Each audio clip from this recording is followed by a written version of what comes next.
todo leitor, uma hora ou outra, vai se deparar com uma leitura decepcionante. Olá, aqui é a Joyce Santiagonal e hoje eu vim falar, gente, com vocês sobre 6 leituras que me decepcionaram em 2021. Primeiro, aos avisos, então, gente, eu não estou aqui dizendo que eu não gostei do livro como um todo ou que esse livro é ruim.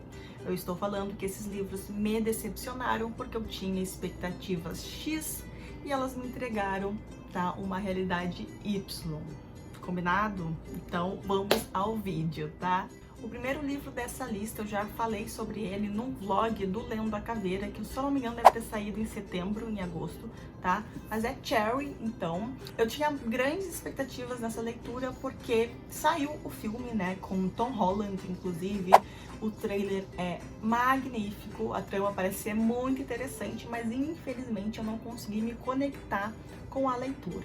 E os motivos eu consigo enxergar muito mais claramente hoje, depois de já ter passado alguns meses, né, que eu finalizei a leitura, porque o Nico Walker, ele não é um autor, tá, gente? Então ele conta essa história de uma forma com que eu não conseguisse me conectar, né, com o personagem, que no caso é ele mesmo, né? Esse é um livro autobiográfico, então ele vai contar ali a história da vida dele, né, como ele foi pra guerra, voltou da guerra sem nenhum tipo de assistência do governo, a relação dele com as drogas, enquanto ele decaiu, assim, né, ao longo da vida dele. A questão é que realmente ele não conta essa história bem, e por esse motivo, então, que eu coloquei esse livro com uma experiência decepcionante, porque eu comprei muita ideia do trailer, achei que seria divertido, achei que seria mais envolvente, acho que eu ia me importar mais com esses personagens que aparecem aqui.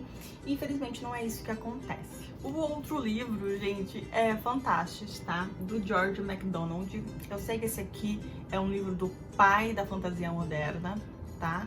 E as expectativas que eu criei nele foram bem óbvias, né? Por ser um livro muito comentado e que muita gente gosta, né? E por ser um dos pioneiros ali dentro da fantasia, que inspirou vários autores, como o próprio Tolkien, como o C.S. Lewis, enfim. O que acontece aqui, gente? Eu entendo toda a importância desse livro, eu consigo entender quais outras histórias ele inspirou. Isso é bem nítido depois que eu termino a leitura, mas infelizmente... Antes de eu falar, tem aqui um contexto bem interessante, que é um contexto que eu me interesso, que é a entrada do mundo das fadas aqui, então eu pensei que eu ia gostar bem mais dessa história nesse sentido também, mas infelizmente isso é um elemento que influencia muito na minha leitura, por exemplo, é o protagonista. Eu achei o protagonista chatíssimo, tá? Eu fiquei com aquela impressão de que ele era um garoto extremamente mimado aqui, então ele faz algumas coisas, ele tem alguns pensamentos aqui que me incomodaram, tá? E eu sei que eu tô falando de um livro de fantasia, mas o Anudos aqui, que é o nome dele, não rolou, tá, gente? No momento que a gente começa a pegar um certo ranço do personagem, parece que isso vai minando, né, a tua leitura, infelizmente. Talvez mais pra frente eu refaça essa leitura, de repente daqui a uns anos. Tanto que é um livro que eu já pensei em passar ele pra frente algumas vezes, mas eu já guardei ele, voltei ele pra minha estante e falei, não. Sabe aquele sentimento de uma questão de honra, de talvez eu gostar desse livro? Então ele tá ficando aqui, vai ficar aqui mais um tempo e espero um dia reler e de repente, se eu reler e continuar com essa impressão, daí esse livro vai pra frente, tá? Mas por enquanto tá aqui, espero que isso melhore a minha impressão, né? O outro livro, gente, é uma ficção científica de um autor também muito renomado, tá, gente? Não me cancelem, tá? Estou aqui compartilhando com vocês as minhas impressões sobre essas leituras, por favor, tá? Que é Tempo em Marte, do Philip K. Dick, tá? Esse livro aqui foi uma grande decepção por ser do Philip K. Dick, tá? E eu já ter lido outros livros dele e ter gostado muito, como o próprio O Homem do Castelo Alto, que é um livro dele que tem gente que não gosta, mas eu gosto muito. E aqui, a premissa da história é muito legal, né? A gente tem a humanidade, ela chegou a Marte, então já existe, então a Marte está sendo colonizada. E a gente vai acompanhar alguns personagens ali que vivem essa rotina em Marte, mas principalmente um personagem que vai se interessar ali por um garotinho, que ele vai apresentar sintomas assim de ser esquizofrênico, tá? De esquizofrenia.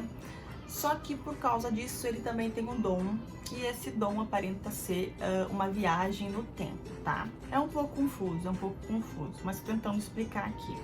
Então, esse cara, ele é um líder sindical ali, né?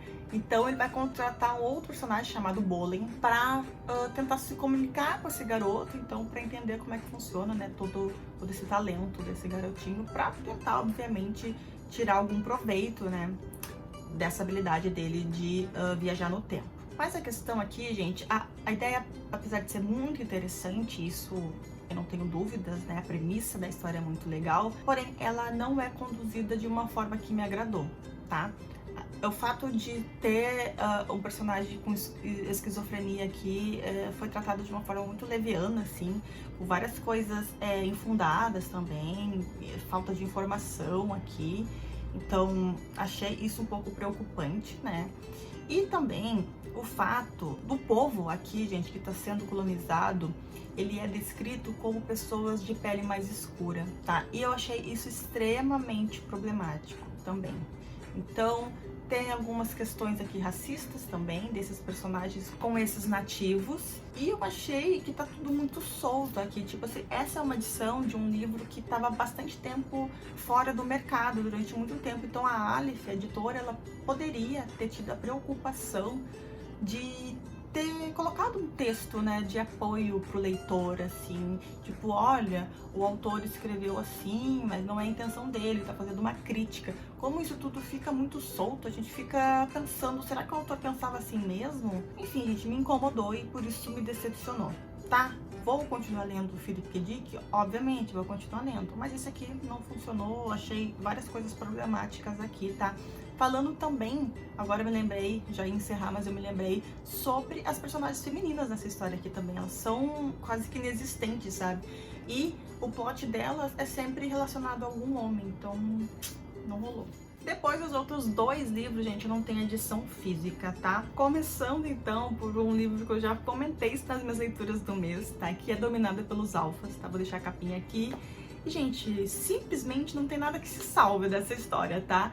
É um livro que tem disponível na Amazon. A gente leu na Zoeira do Vórtice, né, que é o clube de leitura que eu participava. Todo mundo leu e todo mundo chegou à mesma conclusão, que nada simplesmente acontece nessa história. Era um livro para ser um hot com ficção científica, mas nada é bem trabalhado, a trama dos personagens não é bem trabalhado, o sentimento, o romance não é bem trabalhado, a ficção científica como um todo fica muito aquém, a gente não entende muito bem o que está acontecendo, qual é o propósito, os conflitos aqui entre esses alienígenas com a Terra. Nem a parte do hot é bem trabalhada, tá? Porque a gente fica tentando imaginar algumas cenas assim, o que tá acontecendo, quem tá por cima de quem. Gente, não tem como, sabe? Não tem como. E a tradução também é péssima, tá? Eu não sei quem tá traduzindo aqui na Amazon, mas parece ser bem uma tradução de Google Translate, sabe? Então, nem precisava ter colocado ele aqui, porque, enfim, foi uma exceção à regra, essa leitura. Mas coloquei porque realmente foi bem decepcionante. Eu dei nota 1 porque eu precisava colocar uma nota, porque senão nem isso eu colocaria. A última leitura, gente, é um livro um pouco mais recente, tá? Que eu pensei bastante se eu colocava aqui, mas, assim, falando sobre livros decepcionantes, ele foi uma decepção em alguns sentidos pra mim, porque ele não funcionou pra mim como leitora, tá?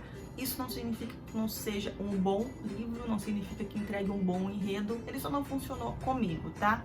Que é Além do Oceano, então, que saiu pela Morro Branco. Eu acho que a premissa dele é muito interessante por falar sobre questões ambientais, né? Eu li esse livro bem ali na época onde a gente estava passando por uma crise mais acentuada das usinas hidrelétricas, se eu não me engano, então meio que casou um pouco da realidade com a ficção, então eu consegui fazer vários paralelos, assim. Então isso é inegável, a importância que ele tem como um alerta, né? Eu acho que acaba sendo até uma leitura necessária. A gente não encontra muitos livros que abordem, né, problemas climáticos, né, mundiais. Só que o que me desagradou aqui foi a minha falta de conexão com os personagens também. Também tem algumas cenas aqui um pouco desnecessárias aqui, que se repete, né? Aparece uma vez, a gente até tá, tudo bem, mas daí é uma cena bem forte, né? que acontece de novo, e daí eu fiquei perguntando por que a autora quis colocar essa cena, então isso também me decepcionou bastante. Eu até entendi bastante o argumento de quem gostou, a Tami gostou bastante dessa história, da argumentação de que são pessoas reais, como se fosse nós, pessoas reais, lidando com toda a situação, que é quase como um apocalipse, tá, gente? A gente não tem mais água aqui no planeta. Em 2041, tá? Então a gente vai acompanhar ali o pai e uma filha numa situação bem precária já, sabe? Bem desesperadora, né? E realmente, se a gente fizer um paralelo de que nós, naquela situação, eu, por exemplo, não ia durar muito, né? Então entendo essa questão de talvez as nossas vidas sejam desinteressantes, se a gente for colocar num livro, assim. Mas enfim, gente, mesmo entendendo muito a argumentação, não funcionou comigo, não funcionou muito bem comigo como leitora, assim. Não gostei do David, se eu não me engano, que é o pai dessa garotinha. A garotinha me pareceu muito mais interessante, muito mais pronta para aquela realidade, parece, sabe? A gente tem um outro plot também, que é uma senhora que era uma ativista que tentou alertar a humanidade sobre o que ia acontecer. O plot dessa senhora parece ser bem mais legal, mas não sei, sabe, gente? Ela alterna as narrativas entre esses dois núcleos. Não sei realmente explicar direito porque eu não gostei tanto dessa leitura. Esse livro, então, ele é da Maja Lund. Ela já lançou um outro livro também pela Morro Branco aqui do Brasil. É um livro que eu quero ler e que muita gente diz que é melhor que esse. Então, quero ler, não vai ser minha última experiência com a autora, mas esse realmente não funcionou comigo, gente. Tá tudo bem um livro não funcionar com a gente, mesmo que a gente entenda que é um livro muito bom, que é uma história bem importante. Eu falei isso, né, das minhas ressalvas sobre a leitura, consigo enxergar tudo isso, mas como narrativa, enfim, como experiência geral da leitura, não funcionou muito bem. Então é isso, gente. Foram 5 leituras, eu comentei que eram 6, mas na verdade foram 5 leituras que me decepcionaram nesse ano de 2021, até que foi pouco, né? Poderia colocar mais alguns livros aqui, que eu dei nota 3, mas assim, nota 3 eu considero como bons livros. Tem vários livros que pra mim são bons, mas que de algum jeito também apresentaram coisas que me desagradaram. Então não existe às vezes uma leitura, são poucas as vezes, eu sei que acontece, mas são poucas as vezes que a gente tem uma leitura que é uma unanimidade, né? Que ele é perfeito em todo sentido. Sempre vai ter um livro que vai nos incomodar aqui ou ali, né? Acho que isso faz parte. E que bom que a gente discorda sobre alguns livros. Eu acho que isso é o mais mágico, né? De ler em grupo, de ler livros e ter opiniões diferentes. A gente ter uma discussão saudável sobre essas histórias e eu conseguir apontar os meus apontamentos e outra pessoa contra-argumentar, tudo com respeito, obviamente. Certo, gente? Esse foi o vídeo de hoje, então muito obrigada por vocês ficarem até aqui. Não se esqueçam de se inscrever no canal e a gente se vê no próximo vídeo, então. Tchau, tchau!